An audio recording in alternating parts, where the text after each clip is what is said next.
بسم الله الرحمن الرحيم والعصر إن الإنسان لفي خسر إلا الذين آمنوا وعملوا الصالحات وتواصوا بالحق وتواصوا بالصبر.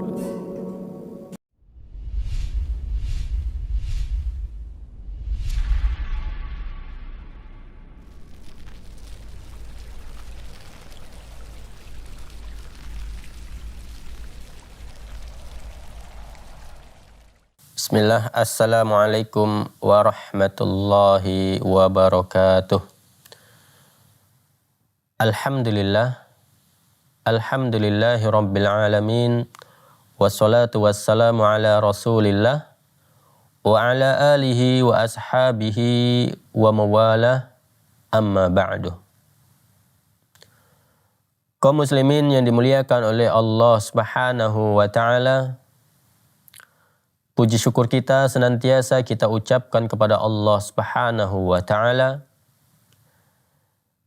karena Allah Subhanahu wa ta'ala masih memberikan kepada kita nikmat kesehatan, sehingga kita masih merasakan kenikmatan yang sangat banyak sekali. Karena banyak orang yang mereka memiliki harta yang banyak, akan tetapi mereka tidak memiliki yang namanya kesehatan, sehingga mereka tidak bisa menikmati harta yang sudah mereka cari. Sedangkan kita mungkin harta tidak punya, jabatan tidak ada, akan tetapi kita masih diberi oleh Allah Subhanahu wa ta'ala nikmat kesehatan, sehingga kita masih bisa makan dengan sebebas-bebasnya, tentunya dengan koridor ataupun dengan makanan yang telah dihalalkan oleh Allah Subhanahu wa ta'ala. Dan ini adalah merupakan kenikmatan yang sangat luar biasa sekali, sehingga sudah sepantasnya kita syukuri nikmat Allah Subhanahu wa ta'ala tersebut dengan melaksanakan apa-apa yang telah diperintahkan oleh Allah Subhanahu wa ta'ala, dan tentunya meninggalkan apa yang telah dilarang oleh Allah Subhanahu wa ta'ala. Kita pergunakan nikmat yang telah diberikan oleh Allah Subhanahu wa ta'ala untuk kebaikan, untuk beribadah kepada Allah Subhanahu wa ta'ala. Salawat dan salam senantiasa kita sampaikan kepada Nabi kita, Nabi Muhammad sallallahu alaihi wasallam. Semoga dengan salawat yang kita bacakan, dengan salawat yang kita baca, nantinya kita bisa mendapatkan syafaat dari Nabi Muhammad sallallahu alaihi wasallam nanti pada hari kiamat. Kaum muslimin yang dimuliakan oleh Allah Subhanahu wa ta'ala, kita akan lanjutkan kembali pembahasan kita yang kita ambil dari buku Seluk-Beluk Alam Jin dan Syaitan, yang mana pada kesempatan sebelumnya kita telah membahas yaitu beberapa karakter penting seorang peruqyah, seorang yang ingin menjadi terapi ruqyah.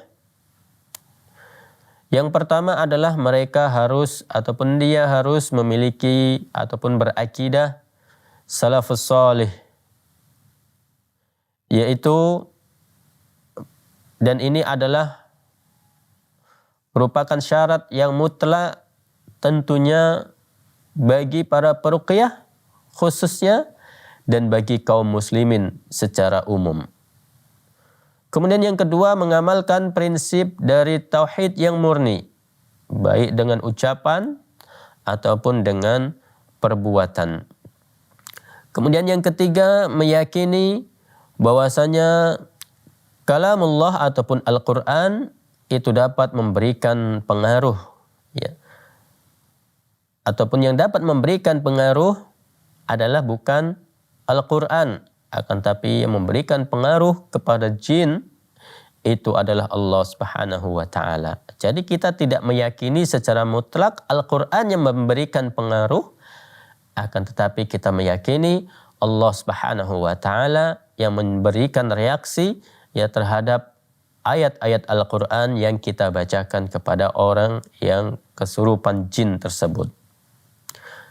Kemudian yang keempat, karakter ya seorang peruqyah adalah mengetahui serba-serbi dari jin dan syaitan. Dia harus mengetahui tipu muslihat yang dilakukan oleh jin, tipu daya yang dilakukan oleh jin, sehingga seorang peruqyah tidak akan terkecoh, ya, tidak akan mudah ditipu oleh jin. Kemudian yang kelima adalah mengetahui celah ataupun pintu masuknya syaitan ke dalam tubuh manusia, ya, ke dalam tubuh seorang peruqyah itu sendiri. Seorang peruqyah ketika meruqyah orang lain, dia juga harus menutup celah, ya, agar syaitan tidak bisa masuk, ya, ke dalam tubuhnya. Kemudian yang keenam adalah dianjurkan bagi seorang penerapi itu adalah orang yang sudah menikah. Akan tapi ini adalah syarat yang tidak mutlak. Jadi siapa saja boleh meruqyah. Ya, tidak harus yang sudah menikah, ya. Akan tapi di sini Syekh Wahid Abdus Salam Bali yang menjadikan sudah menikah ini adalah menjadi sebuah syarat, ya, untuk orang yang ingin meruqyah ataupun seorang yang ingin menjadi seorang penterapis, ya, dalam hal ini adalah terapi ruqyah, ya. Tapi secara umum semua kaum muslimin bisa mempraktekkan yang berkaitan dengan ruqyah ini. Ya, semua kaum muslimin bisa meruqyah, baik yang dia sudah menikah ataupun yang belum menikah, ya, semuanya bisa mempraktekkan ataupun bisa menjadi seorang terapi ruqyah. Ya, walaupun nantinya, ya, kalau yang dia seseorang yang banyak berdosa, ya, nanti di sini, ya, syarat yang selanjutnya yaitu adalah menjauhi perkara yang haram yang membuat syaitan bisa menguasai manusia. Jadi ketika seorang penterapi itu dia melakukan kemaksiatan kepada Allah Subhanahu wa ta'ala, maka tentunya bacaan-bacaan yang dia baca ini akan memiliki reaksi yang sedikit ataupun reaksinya berkurang daripada orang yang ketakwaannya kepada Allah Subhanahu wa ta'ala itu sangat tinggi. Kemudian yang kedelapan, hendaknya melakukan berbagai bentuk ketaatan kepada Allah Subhanahu wa ta'ala yang membuat syaitan itu menjadi semakin terhina. Karena ketika kita melakukan ibadah kepada Allah Subhanahu wa ta'ala, melakukan amal-amal soleh, syaitan ini akan merasa dirinya ini dihinakan oleh manusia karena mereka gagal untuk menggoda manusia. Makanya walaupun seseorang dia sudah melakukan ketaatan kepada Allah Subhanahu wa ta'ala, setan belum putus asa juga. Ya, walaupun dia sudah merasa dirinya itu terhina, setan juga belum putus asa. Dia akan tetap mengganggu, menggoda, memberikan rasa was-was kepada manusia, ya, dengan cara yang lain. Ya, ketika dia melakukan ketaatan kepada Allah Subhanahu wa ta'ala, dia palingkan ketaatan tersebut kepada selain Allah Subhanahu wa ta'ala, ya, dengan niat-niat yang lain. Ya, nanti di sini penulis akan memberikan syarat yang berkaitan dengan niat. Ya. Dan kemudian yang selanjutnya adalah tekun berzikir kepada Allah yang Maha Agung sebagai benteng kuat yang akan melindunginya dari godaan syaitan yang terkutuk. Karakter ini tidak dapat terrealisasikan kecuali dengan mengetahui zikir-zikir harian Nabi Sallallahu Alaihi Wasallam dan mengamalkannya. Ya. Jadi seseorang itu harus memperbanyak berzikir kepada Allah Subhanahu Wa Taala, memperbanyak mengingat Allah Subhanahu Wa Taala, karena sangat banyak sekali untuk keutamaan berzikir kepada Allah Subhanahu wa taala. Jadi antaranya adalah keutamaan berzikir kepada Allah Subhanahu wa taala. Yang pertama adalah dapat mengusir syaitan. Jadi ketika kita berzikir kepada Allah Subhanahu wa taala, Allah Subhanahu wa taala memberikan perlindungan kepada kita agar kita dijauhkan oleh godaan syaitan. Kemudian yang kedua, itu bisa mendatangkan ridha dari Allah Subhanahu wa taala karena kita selalu mengingat Allah Subhanahu wa taala. Kemudian bisa menghilangkan gelisah dan hati yang gundah gulana. Jadi hati yang gelisah itu bisa dihilangkan dengan kita memperbanyak zikir kepada Allah Subhanahu wa taala. Mungkin ada juga doa-doa yang telah diajarkan oleh Nabi Sallallahu Alaihi Wasallam ya, berkaitan dengan hal ini. Ya, ketika hati kita gelisah, apa yang harus kita baca? Ya, ketika hati kita galau, apa yang kita baca? Itu semua sudah diajarkan oleh Nabi Sallallahu Alaihi Wasallam.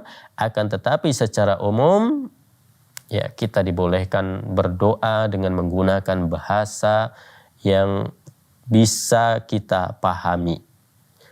Kemudian yang selanjutnya, hati menjadi gembira dan lapang. Ketika berzikir kepada Allah Subhanahu wa taala, hati kita akan menjadi lapang.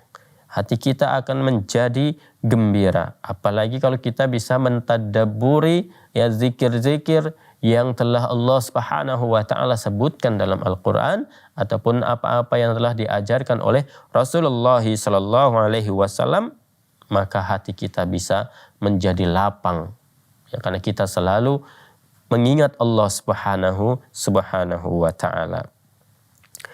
Kemudian yang selanjutnya adalah menguatkan hati dan badan. Jadi hati kita akan semakin yakin kepada Allah Subhanahu wa taala. Berbeda dengan orang-orang yang mereka sangat jarang ataupun bahkan tidak pernah berzikir kepada Allah Subhanahu wa taala.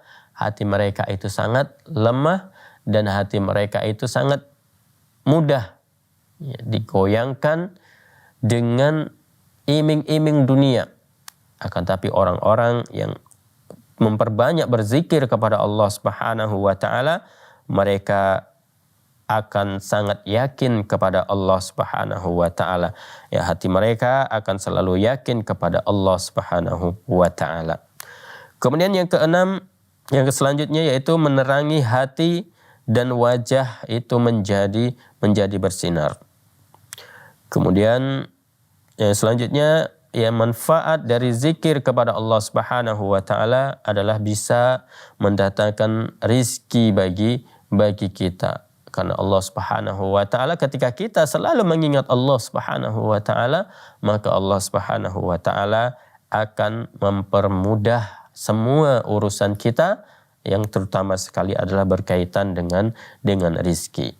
Kaum muslimin yang dimuliakan oleh Allah Subhanahu wa taala, nanti insyaallah akan kita lanjutkan kembali ya pembahasan kita berkaitan dengan manfaat dari kita memperbanyak berzikir kepada Allah Subhanahu wa taala setelah beberapa jeda berikut ini.